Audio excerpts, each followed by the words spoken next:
All systems go. Clear for liftoff.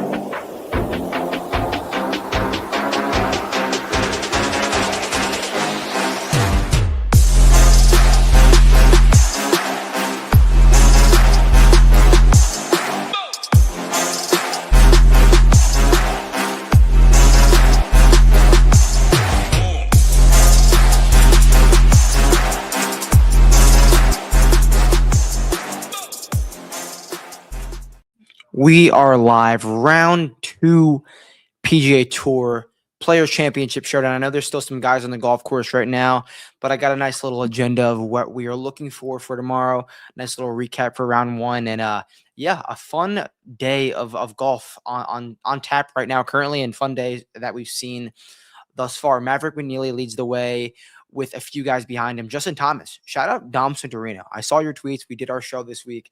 Dom Santorino, 175 to 1 JT. I mean, if JT has blood in the water, he's 3-back going into the weekend, leading over the weekend. I'd feel all right with the 175 to 1 in my hand. Russell Henley, Lee Hodges, Sahith Theegala, all at 4 under.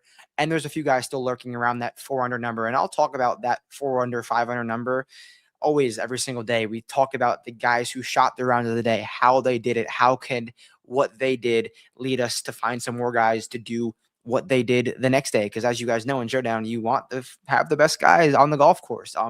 So what did Maverick, JT, Russell Henley, Lee Hodges, Sahith do? They were all green Xander guys. They were all solid across the board. Not one person really flashed in one category. Like, oh, they just had a really, really solid putter. They just had it was all iron play. Yeah.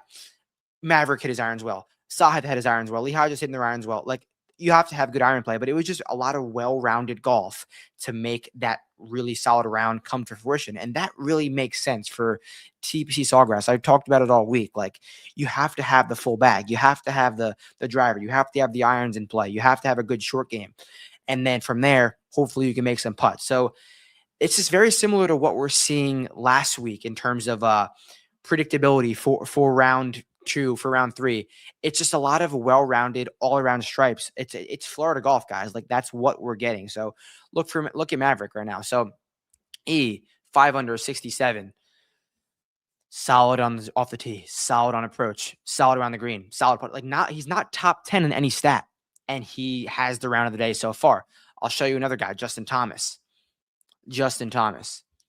12th off the tee, 51st around the green. 51st on approach, 43rd around the green, 6th with the putter.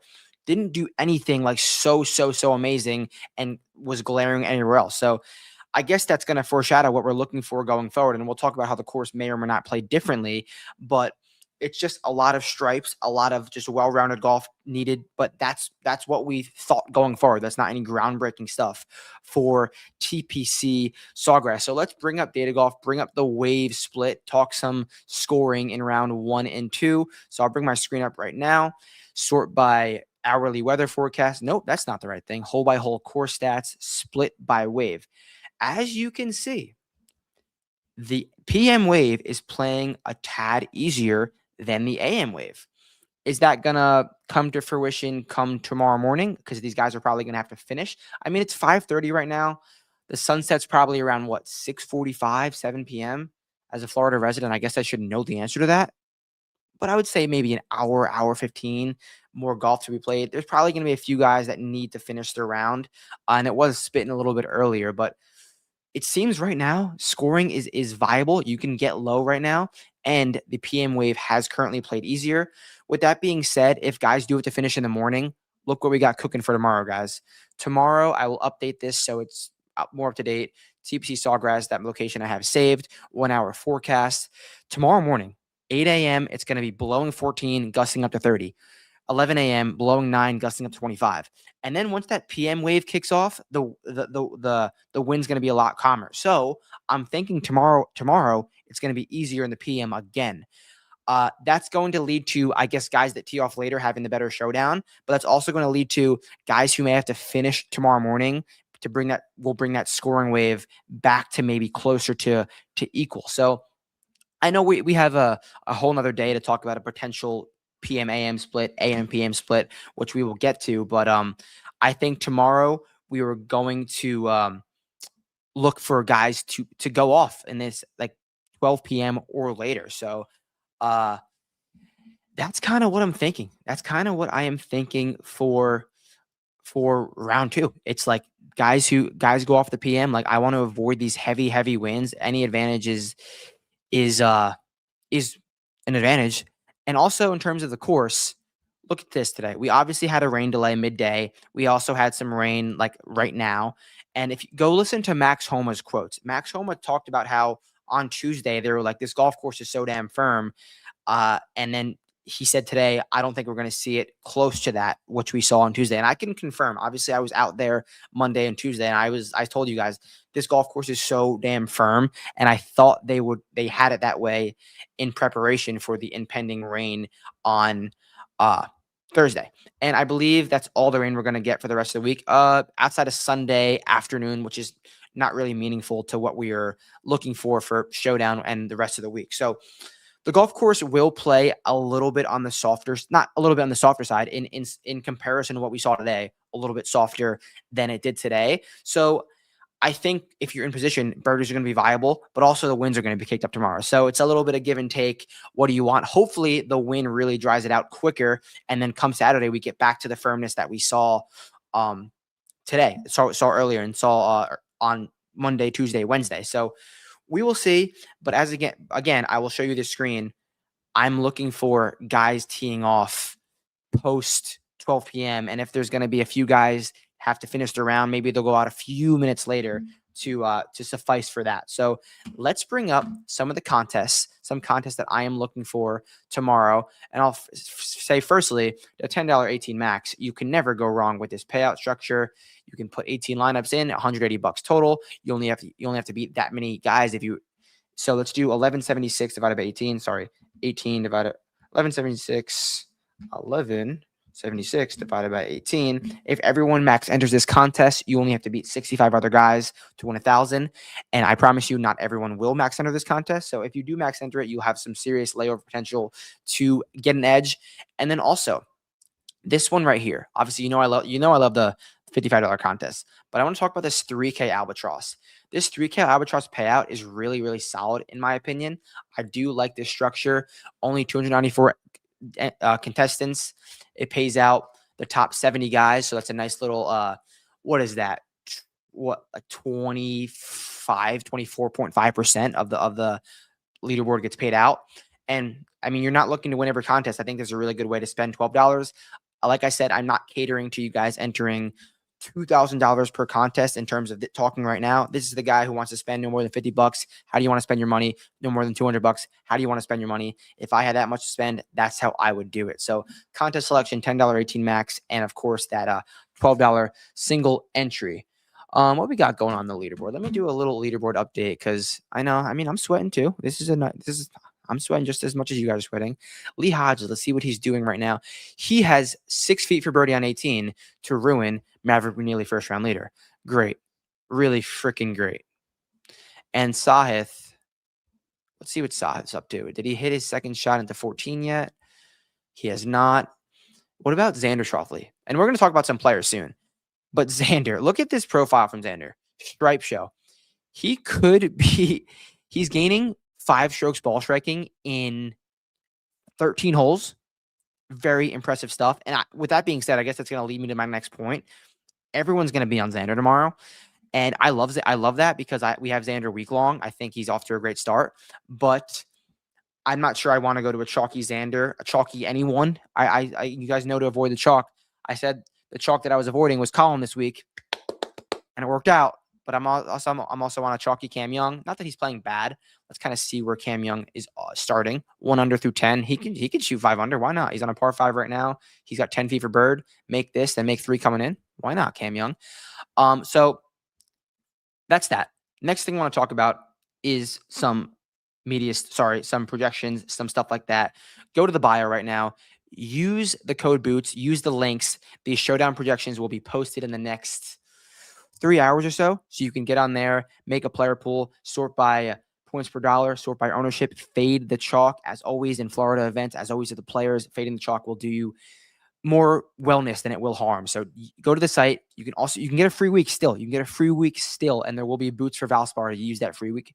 The stone is going to be really important this week because I think this is a really important week to sort by true approach delta. One bad iron shot in the water can have your strokes gain approach at -2, when if you would have shot 3 feet to the left, it would have been even. And you're like, oh, I'll play that even guy. I'm not going to play this -2 guy. Use the true approach delta.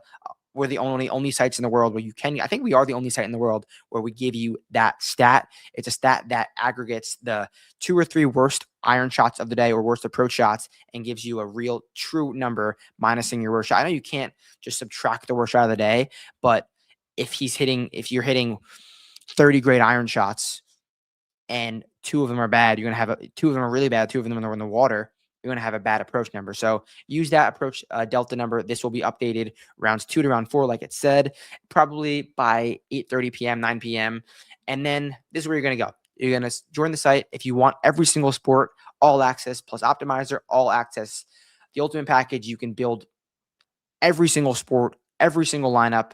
You get Saber Segments included. Just hit right here to build your stuff. But if you just want the golf, which I don't blame you, I'm just a golf guy. PGA plus Optimizer if you want the same. If you just want the content, just hit PGA. Use code BOOTS. You'll get a free week. It is important stuff. Important stuff. Now let's look at some of the stats. Let's find some players with. I'm loving this segment with glaring weaknesses. Who can pop in the spots that we're looking for to. So what I say, we are looking for all around stripes. It's never easy. I think it's easier when we're looking for one thing, like looking for good driving, looking for approach. But the slates are calling for this, so that's what we're gonna have to look for. So what I'm gonna look for is guys who are just kind of even across the board with room to pop in one category. So let's see if we could find someone specifically. This guy right here, this is Lee Hodges. I don't love this profile because it just like. It's solid ball striking. Don't get me wrong. It's like a stroke ball striking, but it's 4 strokes gain putting, 3.5 strokes gain putting. Now this is a really solid profile right here. Ludwig Aubert. He is gaining 2.5 off the tee, 1.7 on approach. That's what? About 4 strokes did. So Lee Hodges made that putt. God damn it. I'm sweating Maverick Mealy first round leader. That hurts. Damn it. I don't mean to complain on the stream, but I'm going to complain on the stream. Back to the stuff. Sorry. So Ludwig, he's gaining 4 strokes ball striking, and he's about even short game.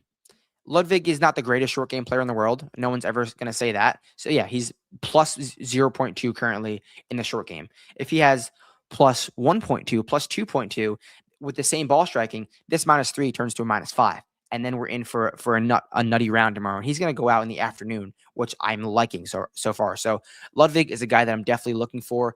Let's see who else has a profile that has not anything crazy, not anything too great. Who can pop? This Xander profile, I do think I want to get a little bit of piece of, but I just don't want to chase his putter, and I don't want to chase him if everyone's going to go to him. They're going to see this approach number. They're going to see the solid ball striking and be like, all right, Xander just needs a putt tomorrow. I'm probably going to pass on Xander, but I do think he has a low one in him. I just don't want to be in at the ownership.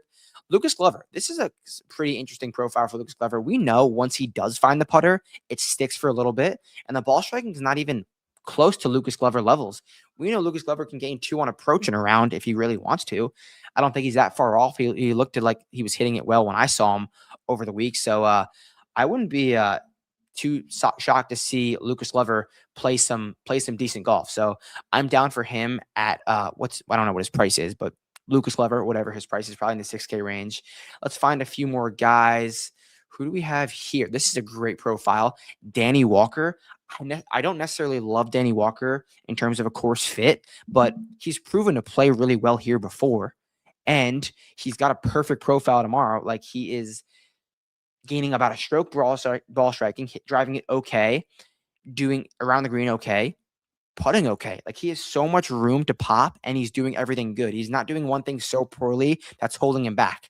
Like, if he pops in one of these categories, he can have a great round. Let's find some more. William Mao, I don't necessarily love this profile because I don't love his around the green game.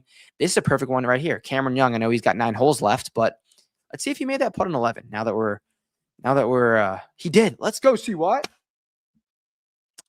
I like kind of doing this stream while the shit's going on because it's making me sweat it out a little bit. But we're going to find some more profiles, specifically guys that are done. This Michael Brennan profile is so Michael Brennan, 3 strokes off the tee and like even everywhere else. But that's a great profile for his game because he's such an elite driver. If he pops with his best tool, he doesn't need to gain anywhere else. Who else are we looking for?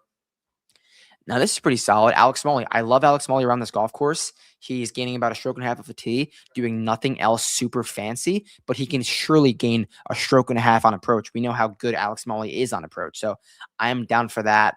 One more guy that I think I could find for you guys that has a solid profile to just solid ball striking, pop in one category. That's the way to do it. You need to be solid across the board. This is really solid. I like this from Seamus Power. He shot 2 over today, but he didn't do anything that bad. He lost 0.6 off the tee, almost a full stroke on approach, and a half stroke putting. That is not a horrible profile. He shot 2 over tomorrow. He's going to go out in the PM. No one's going to click him. I love Seamus Power. He's going to be in the 6K range too. So those are some guys I'm looking for. That leads us to the one golfer I am on for tomorrow. The one golfer that I am playing tomorrow, I forget off the top of my head, but I wrote it down because I got to stay prepared. I remember who it is. The one golfer that I'm on for tomorrow, drum roll, Daniel Berger. Who could forget that he won the Arnold Palmer last week? I know I didn't forget. I'm kidding. I know he didn't win the Arnold Palmer last week. But Daniel Berger, like I said, the profile we're looking for, just steady across the board, has plenty of room to pop. Daniel Berger can gain a stroke off the tee. Daniel Berger can surely gain 3 strokes on approach. The putter is fine. Around the green is about a 0. So much room to pop. He's going out in the PM as well. I love that. So Daniel Berger is the one golfer that I am on for tomorrow. Xander make another birdie? No. First bad shot of the day for Xander. Can he make 2 more coming in? Come on, Xander. Do it for me. Because we have Xander first round leader as well. Xander and Maverick. Some of the DFS plays that we were on. It's a dead heat, but it is what it is. So that's the one guy I'm on, Daniel Berger. As always, the song of the day, Fool's Paradise by Until I Wake. It's on the playlist. You guys know where to get the playlist. And that's it. I'll catch you guys tomorrow. Not sure what time. Hopefully there's not too much of a delay. And as always, let's ship it. Any questions, you know where to find me. Peace out.